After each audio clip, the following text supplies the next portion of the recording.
Noelia Arias, doctora en Derecho, especialista en Derecho de Familia y de la Niñez. Buenas tardes, Noelia, ¿cómo estás? Buenas tardes. ¿Se me escucha? Sí, sí, te escuchamos. Bien. Cuéntanos qué nos tienes para hoy. Bueno, yo voy a... ¡Ay! Esto es en vivo, Se cayó mi tranquila. celular. Yo había pensado hablarle de una situación como particular que pasa cuando estamos llegando a fiestas, a fechas importantes como esta que es Semana Santa, donde se supone que tendría que ser para descanso, y generalmente suele traer mucho estrés a las familias que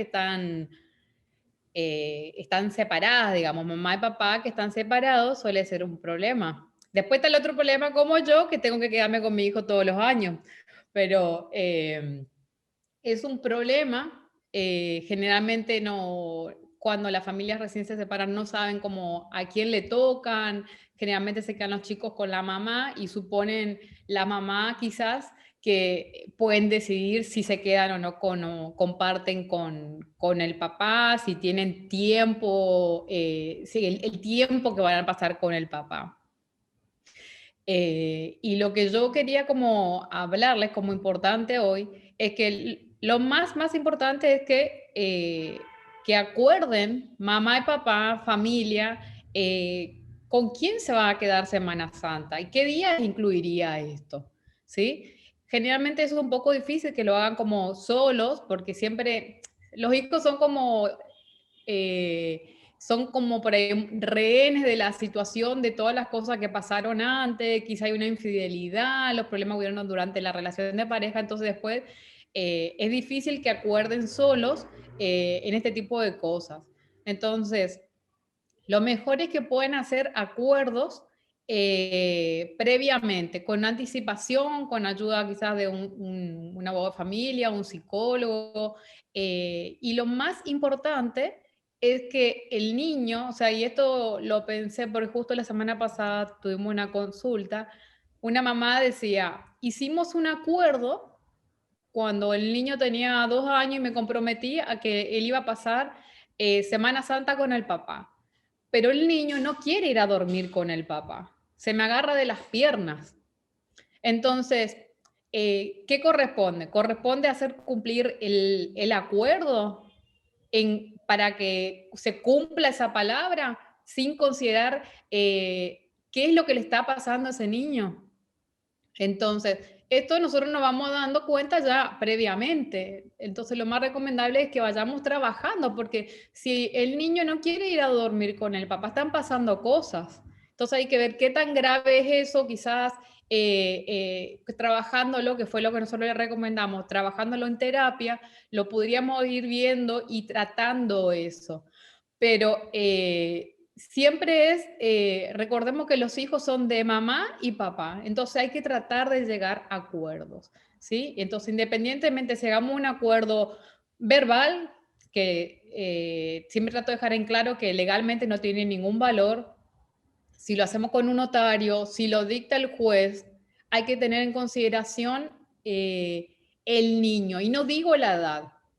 No digo la edad porque hay niños que tienen apego con su mamá, su papá, su abuela, su tío, porque fueron creando ese vínculo. Entonces, lo importante es cómo va creciendo ese vínculo para poder lograr que el niño vaya a dormir con su papá.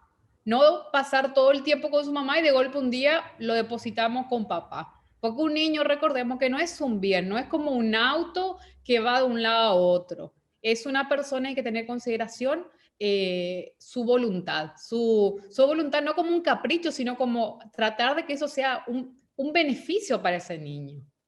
¿Sí? Noelia, buenas tardes. Y en el caso Buenas. de que ese niño, como tú dices, ha tenido una relación perfecta con ambos padres, pero se tienen que distribuir en esta Semana Santa y no quiere ir con el progenitor que le tocara, Sí. ¿qué se hace en ese caso? Porque tú dices, ok, queremos, los dos tenemos una voluntad, se lleva perfecto con sus ambos padres, pero él no se quiere ir, por ejemplo, con su mamá o con su papá. ¿Qué se hace? No te escuché lo último. No, que qué se hace en ese caso. Cuando es con uno de los progenitores que no quiera ir, el menor que no quiera ir. Bueno, un detalle importante como tips que se suele hacer es como pasar primero como tips de abogados de familia es que se acuerda que esté un año con mamá, un año con papá, ¿sí? Como que son muchos días y puede ser que sean como los 4 días, puede ser la semana entera o 10 días, ¿sí? Los 10, como que se engloban los días. Puede ser un año y un año. O se divide la mitad de la semana con uno y la mitad de la semana con otro. O pasar horas. Pero lo recomendable es que hayan hecho o no acuerdos y llega la fecha, y, o sea, digo acuerdos en forma legal, con abogado, con notario y todo eso. Si vemos que está llegando la fecha, que fue la consulta que tuve la semana pasada, está llegando la fecha y me dice la mamá, no lo puedo llevar, o sea, a la fuerza. Él me lo tiene que arrastrar de la pierna. Entonces, eso no se decide en los juzgados. O sea, se puede decir en los juzgados que vaya o que no vaya y que vayan a hacer terapia, que fue lo que yo le recomendé. Le dije, hagamos un nuevo régimen donde tengamos en consideración lo que le está pasando hoy a ese niño. ¿Sí? Lo que yo le dije es, vayan a terapia infantil, entonces van a ver qué es lo que le está pasando a ese niño y los papás tienen que acompañar ese proceso. Entonces, hoy quizás no podamos hacer un acuerdo donde el niño pase una semana entera durmiendo con su papá porque no tiene ese vínculo todavía. Pero sí, vamos, quizás esta sea la oportunidad para empezar a trabajar eso, a trabajar esos vínculos sin forzar a ese niño, porque eso es traumático. Saludos, Saludos. señora Arias, Daniel Pou de este lado. Mire, yo he visto casos traumáticos, realmente traumáticos.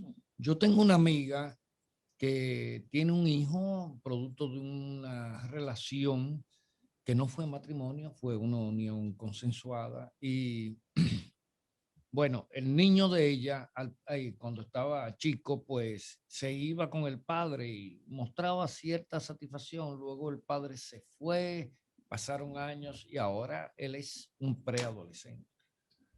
Sí. Y la última vez que el padre intentó que se fuera con él, lo logró y lo tuvo que devolver esa misma noche. Le puedo decir que el niño rechazaba totalmente al padre, se negó a entrar a la habitación y amaneció en un sofá sentado y él le dijo a su padre que él no quería estar cerca de él y punto. O sea, una situación bastante difícil porque ya estamos hablando de un niño que tiene el razonamiento y hay que respetarle también sus preferencias. Claro. Entonces, nada, el padre lo que hizo fue eso, demandar a la madre, etcétera, como que es un problema que el tribunal puede sobredeterminar la situación emocional que ese señor tiene. Bueno, uno de los problemas es que él es militar y el niño dijo que él no era un subalterno de él para que le diera órdenes, como si estuviera en un cuartel. Una situación bastante difícil. Bueno, tengamos en cuenta que esas no serían las palabras de un niño, ¿no? Esas palabras las escuchó en algún lugar. No, el niño es muy inteligente y él conoce el mundo militar porque le encantan las películas de guerra. Ajá. O sea, maneja el lenguaje, es un niño muy Y despierto. él seguramente sintió que fue abandonado y de golpe aparece una persona que es más un tío lejano que un papá. Correcto. ¿Qué usted aconseja en esos casos, doctora? Entonces, el papá le demanda a la mamá porque es lo que, digamos, corresponde como estrategia legal, pero a los abogados quizás nos faltan, a los abogados como especializarnos en el tema para saber qué hacer. Y está bien que haya demandado como estrategia, pero lo importante hubiese sido que el abogado de ese hombre le diga, demandemos, pero teniendo en cuenta que hay que vivir un proceso. O sea, ese chico hoy por hoy estamos hablando en el derecho de familia, en el derecho de la niñez, de la voluntad progresiva de los niños, ¿sí? Tener en consideración qué es lo que le pasa a cada niño según su edad, según lo que realmente le está pasando. Aunque no sepan hablar, ellos pueden expresar. Y cuánto más un adolescente. Entonces, hay dos cosas. Yo como abogada de ese hombre, pediría que se lo escuche a ese adolescente que la tiene súper clara, que puede expresar bien lo que le pasa. Aunque él esté cerrado, va a saber expresarse y el juez y los psicólogos del juzgado van a saber qué significan su silencio y sus palabras. Y por otro lado, ir a terapia. Que como que eso sea parte del proceso. O sea, yo te demando, mamá, que quiero más tiempo con mi hijo, pero también voy por el lado psicológico de trabajemos juntos como familia, no como para reanudar la relación de pareja, sino como juntos. ¿Para qué? Para revincularse papá y el niño. Y que la mamá también sepa cómo acompañar ese nuevo vínculo. Y el papá tiene que comprometerse. Quizás sea 2 videollamadas por semana, que tenga un celular y se puedan comunicar todas las noches, pero hay cosas que no se pueden forzar, que no significa como que, no quiere, listo, no hay más vínculo. Esa para mí, esa no es una opción, ¿sí? Siempre hay que ver qué hay detrás de... ¿A partir de qué edad un niño empieza a tener derechos para decidir ese tipo de situaciones? Bueno, todo depende del... Escúchame, porque no es una cosa, es un ser vivo pensante que quizás no tiene mayoría de edad, pero ya él tiene sus preferencias Y razonamientos. O sea. Bueno, hay que tener en cuenta que cada juzgado tiene su criterio, cada juez tiene su criterio, ¿sí? Pero hay una convención internacional que República Dominicana ratificó, que se llama la Convención de los Derechos del Niño, y que ahí se habla de la voluntad progresiva de los niños.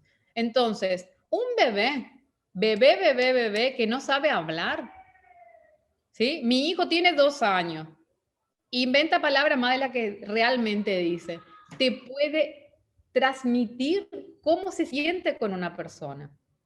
Entonces, yo juez llamo al papá, a la mamá y a ese bebé y veo cómo se vincula. Veo si ese papá se puede dar cuenta si tiene hambre ese niño, si es capaz de cambiarlo, si ese niño se desespera por estar con su papá o llora desesperadamente. Entonces, es desde que son chiquititos que si uno quiere puede entender. ¿Sí? Y es importante que nosotros también, como abogados, podamos permitirnos ver eso. ¿Qué le pasa a ese niño? ¿Por qué? Y no es todo sí, no es todo no. No existe eso en el derecho de familia. Hay que ver la situación específica de ese niño y de esa familia. Y no existen ni mamá ni papá perfectos. Hay que ver la situación de esa familia y acompañar el proceso, hacer la demanda, pero entendiendo que es un proceso. Bueno, perfecto, Noelia. Muchísimas gracias por esta explicación. Gracias por estar con nosotros. Yo creo que arrojaste luz a este tema. Mucha gente debe estar mucho más edificado que al principio. ¿Cómo pueden comunicarse contigo? Bueno, con mi página doctora.dra.noelia.arias. Y ahí yo les contesto. Muchísimas gracias por estar con nosotros. Continuamos.